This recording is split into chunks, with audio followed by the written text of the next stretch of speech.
I can always, even in this case, suppose I wanted to know after 5 years what would be the payout balance. I want to know that information. Even though I'm asking for a payout balance, that problem is equivalent to a balloon payment calculation. I'm going to change the problem. Instead of 7, I'm going to make it 5, but I'm going to keep the payments at 500. Let's do this. Let's go back to payment. Where art thou? And this is the original problem. I bought the car and I'm required to pay 7,067. Okay. Yeah. Now I'm thinking, what if I know that I'm gonna come up with some money after 5 years? I don't know. I'm gonna hire 2 guys from Philly and get my uncle back, and I'll get his money. But I have to wait a little bit for that. So I need to figure out how much money I'm going to need to pay off that loan after 5 years. You can think of it like this. What if I make payments of $706.70 for 5 years and a balloon payment at the end of 5? That's going to be the payout value. See, we use mathematics because this is the only thing we know how to do. That's the only thing I taught you, right? Calculate the present value of a level annuity with a balloon payment. That's the only thing you know. But I can convert that problem. Problem of the payout balance after 5 years, it's as if it's an annuity with a balloon payment at the end of 5 years, knowing the monthly payment. All I have to do is, my unknown is the balloon, and I'm going to change number of years to 5. Done. My payout balance is going to be 16,108.34. Or you don't look at your statements because they typically tell you what your payout balance is. You don't have to.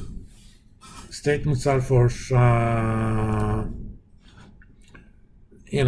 uninteresting people. It's been 2.5 years since you bought the car, and you want to know what your payout balance is. All I have to do is 2.5, done.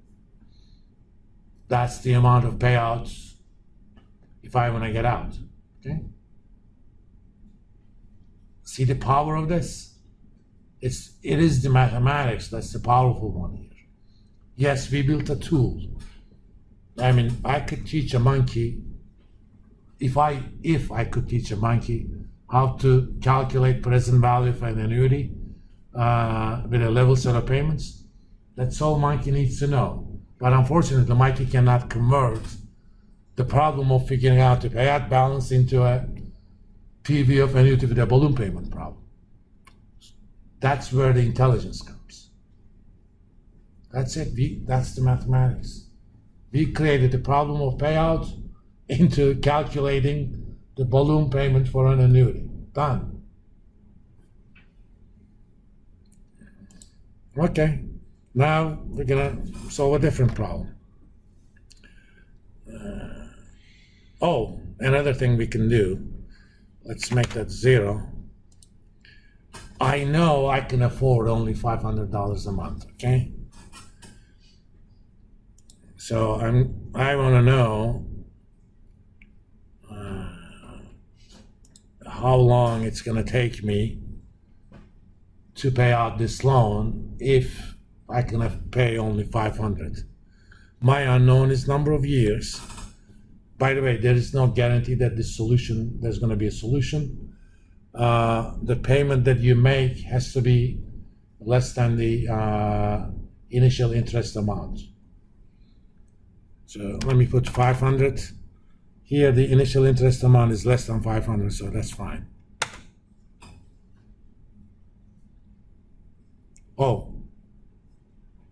need to make balloon 0, I'm sorry. If I can pay only 500, it has to be a loan of 10.8 years. If it's 400, 1474. There's a limit to what you can do, because at this APR,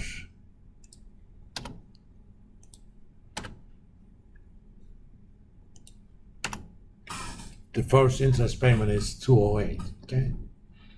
So if you want your payments to be less than that, there is no solution to the problem of how long the loan has to be, because every month you're behind. It's basically infinite.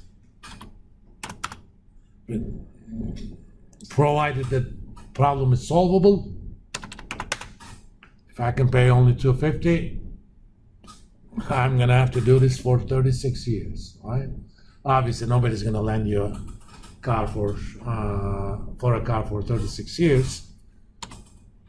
Or you could pay 250, but at the end, whenever the end is, you can pay 10,000. Now that's only then 32 years. Or you want to pay 50,000 at the end. Oh, not 500. I don't think there's a solution to that problem either. Let's make that 25,000.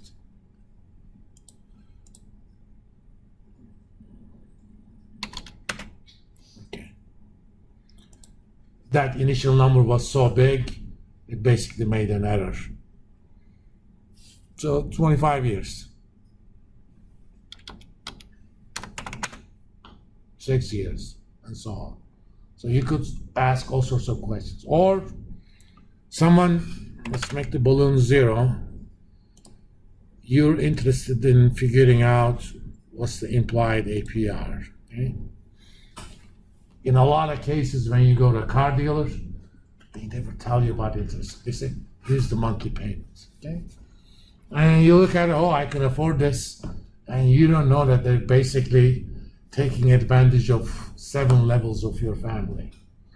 I put that politely. We say it very differently in Turkish. Okay, they're having their way with 7 levels of your family, 7 generations. So you want to know, what is the rate implied by this? So it's a $50,000 car, and they're gonna tell you, oh, you can pay $750. Okay, you can afford it. It's $50,000. It's probably something like a new Prius or a mid-level Tesla, something like that. Well, turns out they're charging you 14%. Okay. Again, that calculation is not terribly complicated, algebraically speaking, or Excel has a function called rate. But I don't have to keep track of 4 different things. I have one thing, I just change what I don't know, that's it, done. I can make all sorts of calculations. If I can pay 10,000 at the end, but still have to pay $750, the implied rate is different. Or if it's 500, that's the implied rate. It's like a black box, but as long as you know what each part moves, that's all you need to know. All I want you to understand from this exercise is how to A, calculate that left hand, and B, what are those inputs, and how can I convert a given problem into these forms. Now, in the last few minutes, we're gonna answer that complicated retirement planning problem. It's gonna take me much longer to write the problem than actually how to solve it. You will invest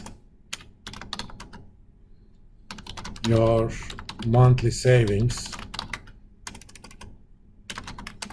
it's called a $X, for 40 years, and you expect to earn 8% APR while saving.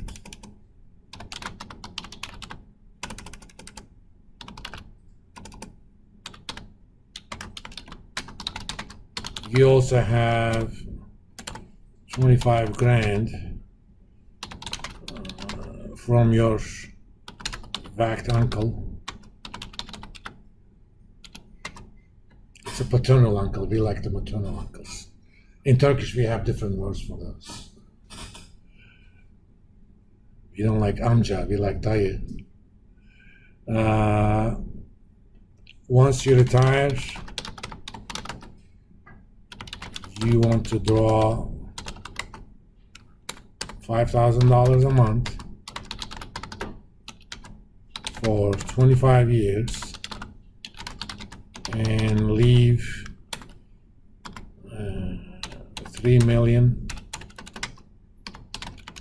to your grandkiddos